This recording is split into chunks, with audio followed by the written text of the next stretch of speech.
All right, guys, welcome to Unit 7 review, differential equations. So first of all, what is a differential equation? It's an equation that has a derivative in it. And so I put a few examples here for you of what differential equations look like. So what is a general solution of a differential equation? The general solution of a differential equation is a function, or the function whose derivative is in the differential equation with an unknown constant. Ooh, that's terribly worded. So here, let's think of it this way. So here's my differential equation. Basically, if you integrate this, that gives you the general solution. The general solution is the thing that has a c in it, an unknown constant. That's your key word there. We don't know what the c value is if it's a general solution. A particular solution is the one where you actually take the time to figure out what the c value is. In order to do that, you need an initial condition. So on this one, they're giving us a differential equation and an initial condition, in other words, a point, x comma y, and you use that point to find out what your c value is. That's what we call a particular solution. So the difference between a general solution and a particular solution is that for the general solution, we have an unknown constant c, and for a particular solution, we have a known constant, which we figure out by using an initial condition, okay? But a solution to a differential equation is basically the result you get by integration. And whether or not you have a c value tells you whether it's a general or particular solution, right? So here are the steps for finding a particular solution to a differential equation. These are really important types of problems for FRQ questions on the AP exam.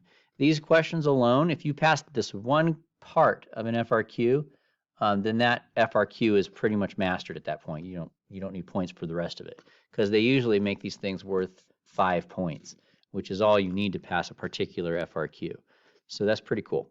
So I had the variables written out here. I won't read through them because I'm going to do an example in a minute to demonstrate them, but here we go. So here's an example of finding a particular solution. I give you a differential equation. I give you a particular solution, and our job, I'm sorry, not a particular solution. I give you an initial condition, and our goal is to find the particular solution. So step one is to separate the variables. The only way you're allowed to separate them is by division or multiplication. So I have a dy, and then here I have a 3 minus y. If you divide this expression to the other side, you get this. Okay? Now I have a cosine x and a dx, so if you multiply the dx to the other side, you get this. So you are allowed to multiply or divide in order to separate the variables. You want the y's on one side, and you want the x's on the other. But I'll say it again, only by multiplication and division. You're not allowed to add stuff, okay? It's only by multiplication and division, all right? Next, you're going to integrate both sides. So you're going to integrate the left side with respect to y, and you're going to integrate the right side with respect to x. Now, I'm not going to review that at the moment, how you would integrate each piece. That's just something that we've already reviewed in previous lessons, but hopefully you guys would know how to do that. But if you integrated them, this is what you would get. You would get negative ln of 3 minus y equals sine of x plus c. Now you'll notice I only put a plus c on one side, and that's all that you have to do. Next, you want to find your c value, and you do that by plugging in the point that they give you. You plug that in for x and that in for y, and that helps you find your c value. The next thing that we're going to do is we're going to plug the c value back into our general solution. So here was my general solution right here. We found out in step 3 that my c value was this. So if I take this and put it here for c, I get that as a result. Okay? The next and last step is to get the y by itself, and that's one of the hardest steps, because if you don't know your algebra pretty well, sometimes it's hard to get the y by itself if you don't know all the proper algebra steps to take. And it's not always the same. It's different for each problem. So that's one of the harder ones. But the good news is that it's only one of the points on the question. It's the last one. So if you don't get to that, it's fine. You still got a pretty good score. So there is an example of finding a particular solution. Separate, integrate, find C, plug in C, and solve for Y. All right, so here are some special notes about finding particular solutions. Anytime you have something like this, it can be rewritten like this. All right. Now, if you think of C as just some number, right, like a constant of some kind, well, e to the C is also just a constant. So you'll find that a lot of times if this is your answer, they might just write it like this because this is just a constant also, and if you just put it in the front, it looks like that. So that's pretty common. So like if we look back at the last problem here a little bit, we have, in the process of solving this, you would have, at some point, you would have raised both sides to the e power there. So we would have had this, e to the power of sine x, something like this, I think. I'm just kind of winging it, but let's just say that we have this, right? Well, I can rewrite that like this.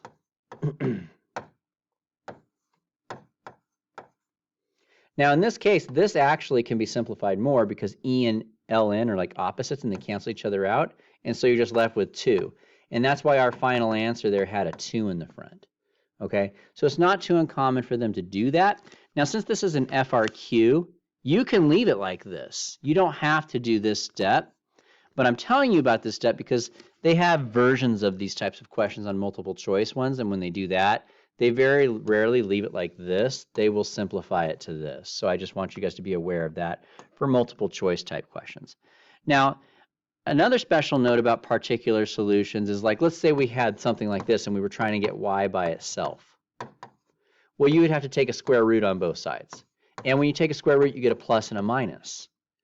But the particular solution will only be one or the other. And the way you could tell whether it's the positive or negative is by looking at the initial condition.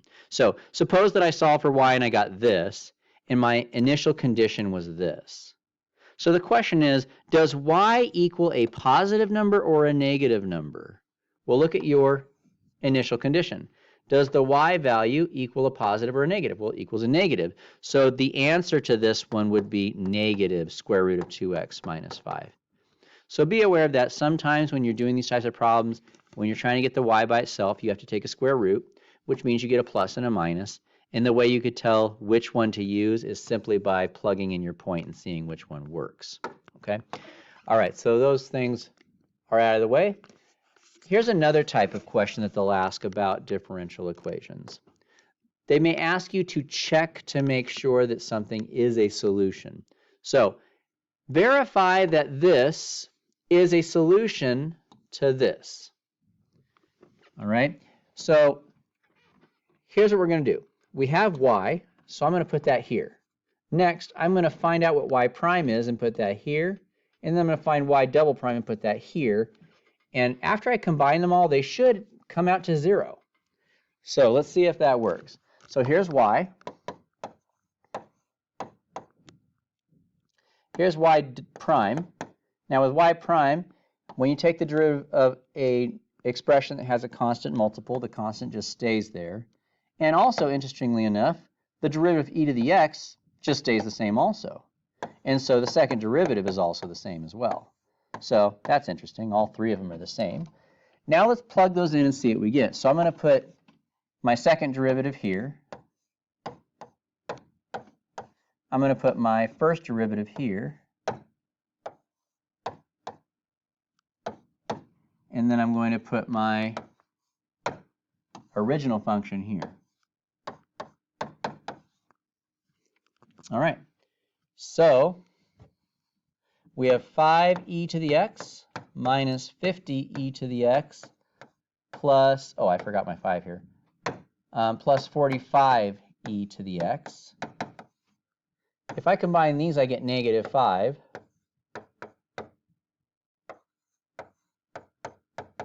And of course, this makes 0. So it worked. So you're going to see questions like this all the time. Now, my derivative was kind of weird. They were all the same. It's not usually like that. But the point is this, is that when you have these ones where they say make sure that this is a solution to the differential equation, you need to find however many derivatives they want, and you just plug it in and you make sure it works. That's it. So that's another really common type of question. Those are usually more like multiple choice type questions, but I have seen it on FRQ as well. So let's go ahead and move on to another slide here. Let's move on to a new topic here, the slope field. We haven't seen those in a little while. A slope field is basically just a picture of the slopes of a function at various points in the plane. There are 4 types of questions that we're going to address with slope fields, and they are these. So sometimes they're going to give you a slope field and ask you to match it to a differential equation. Sometimes they'll give you a slope field and ask you to match it to a general solution. Sometimes they may ask you just to sketch one. That would only be an FRQ type question. You can't sketch a slope field if you know, on a multiple choice test. So for those ones, you'd have to be FRQ. Another one they might do is sketching a particular solution. That's also FRQ. So they may give you the slope field, but they may ask you to sketch a particular solution within the slope field. So those are the 4 types of questions that I've seen them ask about slope fields. So let's look at each one of those in more detail. So slope field question number 1. When you have to match a slope field to a differential equation, I would say this is probably the most common type of question on a multiple choice test for these problems. Basically, you need to go through these criteria to see which equation goes with the slope field. If your slope field has all the slopes in the rows are parallel to each other, then that means there's no x values. Okay? So, for instance, if you have a slope field, and every slope in this row is the same, and it's like that in every other row too. No matter what row you look at, the slopes are always parallel. That means no matter what value of x you use along the x-axis, it doesn't change the slope. So if x doesn't change the slope, that must mean there are no x's. And a similar principle applies to if the columns are the same. So if you were to have parallel slopes within a column, that means that y has no effect on the slope, and therefore y is not a part of the differential equation. So if the rows are parallel, that means your differential equation should have no x's. If the columns are parallel, that means that the differential equation has no y's. Now, that doesn't always happen, so this may not help us at all, but when it does happen, it's really nice because it really boils our options down to just 1 or 2 choices. All right, now the next thing you want to look for after that is you want to take note of where the 0 slopes are and see which one of the differential equations would give me 0 slopes where the graph has 0 slopes. Another thing you could look for is where the graph has vertical slopes, which are undefined slopes. So look at 0 slopes, look at undefined slopes, and the last straw you want to do is just pick a few test points and plug it in and see if the slopes are matching. You want to save this one for last because that takes a lot of work and time. These are really nice because if you can catch it, you can narrow things down real quick. So I basically have ordered these in order from so that you can get it done quicker if possible. Let's take a look at an example here of what I mean. So shown above is a slope field for which of the following differential equations. So here's my slope field, and the question is which differential equation goes with that? Well, let's first of all look at a row. Are these all parallel? No. So unfortunately, that means our differential equation has an x. And I say unfortunately because that doesn't really narrow anything down for us. How about the column? Are all the slopes in this column parallel? No. So once again, unfortunately, that's not very helpful. That means that my differential equation has to have a y. And the reason that's not too helpful is because all of them have an x and a y. So that doesn't really narrow anything down. That's a little unfortunate. But you do want to start there still because it will narrow your options down significantly on many questions. All right, but let's continue. The next thing we do is look for 0 slopes. You guys may notice that right here, we have 0 slopes on the y-axis. So let's just pick a point here, 0, 3. If you were to plug in 0, 3 to all of these, which ones would give you a slope of 0? Unfortunately, they all would, so that's not very helpful either. Darn it. All right, how about this? Let's plug in these ones. These ones, I noticed that they have these little lines right here also, so the slopes are also 0 here. So let's pick a point on this axis, like let's say 3, 0. Now we're starting to get somewhere. if you were to plug in 3, 0 here, if you plug in 3 for x and 0 for y, you get 0. Same thing here. But here, if you were to plug in your number, you get undefined. In other words, this differential equation tells me that I should have a vertical slope here, but I don't. So I know this is not the answer. The same thing would happen here. If you plugged in that point, you would get a vertical slope, not a horizontal slope. So now I've cut out half of the possibilities. So I know it's got to be one of these. All right. Now, the last thing we're going to look at is vertical slopes, but that's not the last thing, actually. There are no vertical slopes here. I don't see anywhere where there's a slope that goes straight up and down. So we'll skip that. The last thing that you could do then is just pick some test points. So for instance, let's pick a point up here. Like let's say 2, 2. And let's plug that in. If I were to plug in 2 for x and 2 for y, I would get 4 for that one. And for this one, I would get -4. Okay, so now which one is it? Well, look at your slope. Is that a positive slope or a negative slope there when it's going like that? That's a negative slope. So it's not this guy. It must be that guy. So it's basically a process of elimination. So you look for the parallel slopes first. You look for the zeros and verticals next. And then finally just do some test points to find which differential equation goes with that slope field. All right, let's move along. Here's another type of question. They may give you a slope field and they may ask you to sketch a particular solution at a point. So the first thing you do is going to find f of 0 equals 1. That would be at 0, 1, which is right here. I'll do a different color. And then what you're going to do is you're basically going to like imagine like these lines on all these little slopes are like currents in a river. And let's pretend that little red dot is like a leaf. Well, the leaf is going to follow the flow of the current. So it's going to go like this on this side. Now we have to flow backwards on this side, so it's going to go like this. So that's what our particular solution would look like. You follow the flow of the current. So you put your dot in there, and then wherever you put your dot, you follow the flow of the current. You know, so just as an example, if they told me to put my point here, this is what my answer would look like. It'd just be a straight line. My current is completely straight there. Or if I'd put one right here, then it has a little bit of a bend, but not much. It's kind of flat at that point. All right. So depending on where you put your point, you're going to get a different looking graph. Let me put it back there, though. Something like that. Okay. Moving on. So that's question type 2. Let's look at question type 3. Sometimes they want you to match the slope field to a general solution.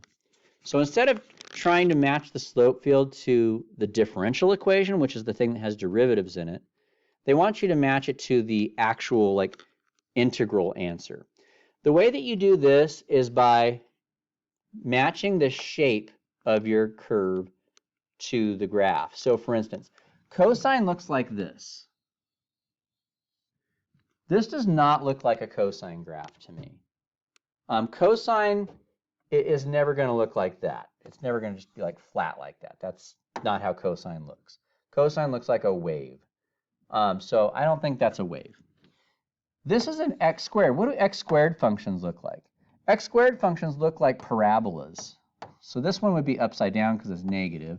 But if you didn't know that, you could look for right side up. But this isn't a parabola. Parabolas don't go upside down and then start to get flat. They don't do that.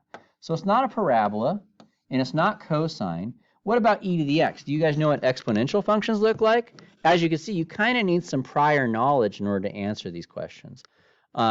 E to the x exponential functions look like this. That's not what it looks like either, so it's not e to the x. So the good news is if we boiled it down to 2 options. The bad news is it's kind of hard to tell after that which one it is. So bring that back. So what about this guy here? Well, all I would say at this point is just plot some points and see what you get. So what if I were to plug in 1? What would I get? If I were to plug in 1, I would get 0. So at x equals 1, I get 0.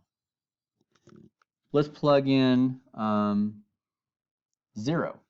If I were to plug in 0 for x, I would get 1. So 0, 1, that's up here. What if I were to plug in -1? I'm going to get 0 again. So I'm just plugging in some points. So this graph would look something like this. Well, that doesn't fit quite right. So let's try which means it's probably going to be the last one here. 1 over x squared plus 1. So let's plug in +1. That would be 1/2. So at +1, we're about up here. What if I plug in 0? That's 1 over 1, which is here. And what about -1? That's about 1/2 again. Now you see how close these 3 dots are to the curve that I've already sketched? That's going to be the answer. So that's another way that you could do it. So notice that instead of matching these points to the slopes, this was just matching the y values so it fits the curve. But basically, the shape of your function should match the shape of your curves in that picture. Okay? So that's another type of question. The final one is just to sketch your own slope field. So for that, they're going to give you a differential equation. They're going to say sketch a slope at each point. So you pick a point like this. Make sure you know what the coordinates are. And you plug that in. So if I plug in -1 for x and 2 for y, I get 0. So that means at this point right here, I should have a flat slope. Let's do it for this one over here. What about that point? That point has coordinates 1, 2. So if I plug in 1 for x and 2 for y, what would I get? I get 1. So my slope would look like this. And you just kind of keep doing that until you find all the slopes. I think all of these are going to be 0, except this one's undefined. All of these are going to have a slightly flat slope. Something like that anyway. But I'm not going to do all of them, but you guys get the idea. Okay, the idea there is just plug in a point and sketch what the slope looks like. You need to understand that positive slopes go in an upward direction. You also need to understand that negative slopes go in a downward direction, and you need to understand that 0 slopes are flat. You also need to understand that the bigger a slope is, the steeper it is, and the smaller a slope is, the flatter it is. Okay. Let's go ahead and move on to another topic now. This is a type of question which we haven't talked about this year, but I'm just going to squish the topic in here. The skills you need to do these types of questions we have gone over, but these specific questions we haven't. So this is kind of a new idea, but you're going to see quite a few of these in our work for next week. So this is some good stuff to talk about. All right, so if you guys ever see a question that says the derivative or the rate of change, here's the key word, is proportional to the total, then you will start by writing the following. You're going to take the derivative and make it equal to k times the total, which is usually just the function they give you. So you're going to have your derivative equal to k times your function. K just represents some constant. So now I've given you guys some steps here on how to solve this. Let's begin. So let's just say you have a problem where they say your derivative is proportional to, that's what k means, is proportional to the total, y. So you know the first step is to set this up. The next step is to integrate. Now, this one time I'm going to integrate this. After this, we're just going to cheat and use the answer, because the answer will always look the same. So if I wanted to integrate this, how would I integrate this? Well, we would need to separate the variables. It's supposed to be a y. So I would divide both sides by y. And I would multiply both sides by dt.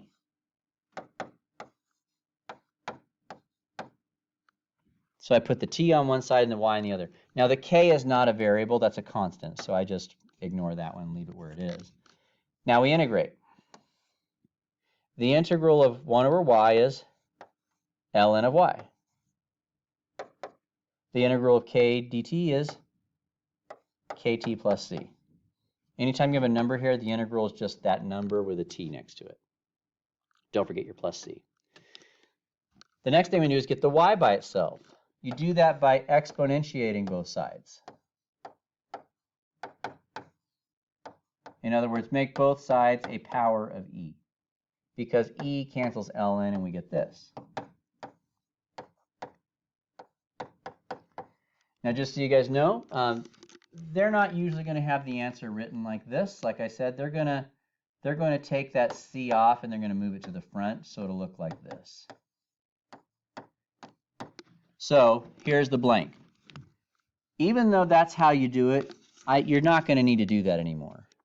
When you have these types of problems that say your derivative is proportional to the total, you start like this, but the integral is always going to look pretty much the same. It's going to be e equals c times e to the kt. So whatever this is, that goes here. Whatever your variable is that you're integrating with respect to goes here, so it's t, and this variable goes here. That's how it is.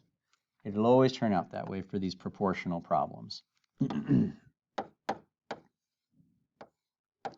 Now, another thing you guys might want to write down is that the starting amount at t equals 0 is c.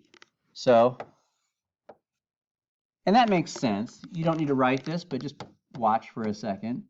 If the starting amount is at t equals 0, k times 0 is 0, and anything to the 0 power is 1, so c times 1 is c. So at t equals 0, whatever's here, that's your starting amount, just so you guys know. All right? All right, let's go ahead and move on to the next part. So these first 3 steps are just about creating the equation. After you create your equation, actually the 4th step is part of creating the equation too. You need to, let me squish that in there. You need to find the k value also. To do that, they're going to give you another point, and you plug in the point and you solve for k, basically. Once you have created your equation, you're ready to answer the question. All right? So I'm going to give you guys an example. I know that seems a little bit overwhelming, but bear with me. It's not too bad. Let's do an example to bring this to life a little bit. So here we go. During optimal conditions, the rate of change of the population of a certain organism is proportional to the population at time t. Okay, so check this out. The rate of change of the population of a certain organism, okay, so that's the rate of change of the population with respect to time, is proportional to, that's k, the population at time t, p. So the rate of change of p is proportional to p.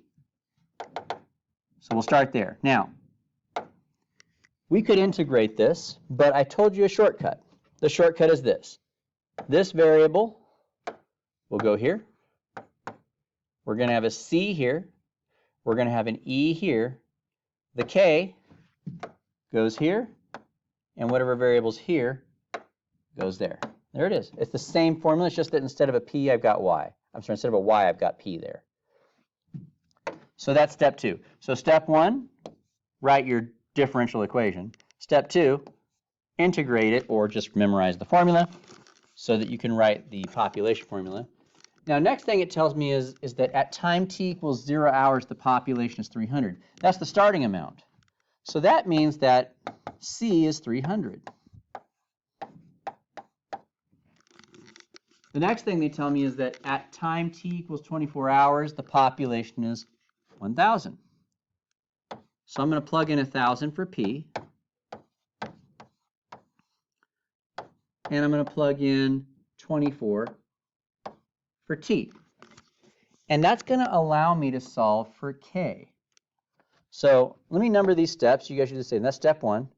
Write your differential equation. Step 2, integrate, which we're just going to memorize. Step 3, put your c value in the starting amount. Step 4 is finding k. So we plug in our other point and we solve for k. So the first thing I would do to solve for k is I would divide both sides by 300. And that's going to give me like 3.3 with a bar over it, I believe. The next thing I'm going to do is I'm going to ln both sides to get rid of the e. When you take the ln on this side, you get this. When you take ln on this side, it cancels the e out. So you're just left with 24k. And the last thing we're going to do is we're going to divide by 24. And we're going to do that on our calculator. So let's see, what is ln of 3.3 with a bar over it divided by 24? Because that's going to be my k value. I end up with about 0.05 for k. And that means my formula then is going to be P equals 300 e to the k, which is 0.05 t. So there's my formula. All right. So all of those first 4 steps are just to create your formula. So I'll review it. Step 1, differential equation. Step 2, integrate, which we're just going to memorize. Step 3, plug in your c value. Step 4, plug in the point that they give you to find k. All right. So now we've got our formula, 300 times e to the 0.05 t. At this point, we could do stuff. We could start answering questions about this formula, and that's what we need to do. So it says, at what time is the population 500? So all we do is plug in 500 and solve for t. Now you could do this on a calculator. You could graph this function and graph this and find where they cross, or you could just use algebra. It's up to you. I'm going to go ahead and go with an algebra approach because I don't want to graph 500. I'd have to change my y-axis to go all the way up to 500, and I'm not real interested in doing that. But you could. So I divide both sides by 300. Then I'm going to ln both sides.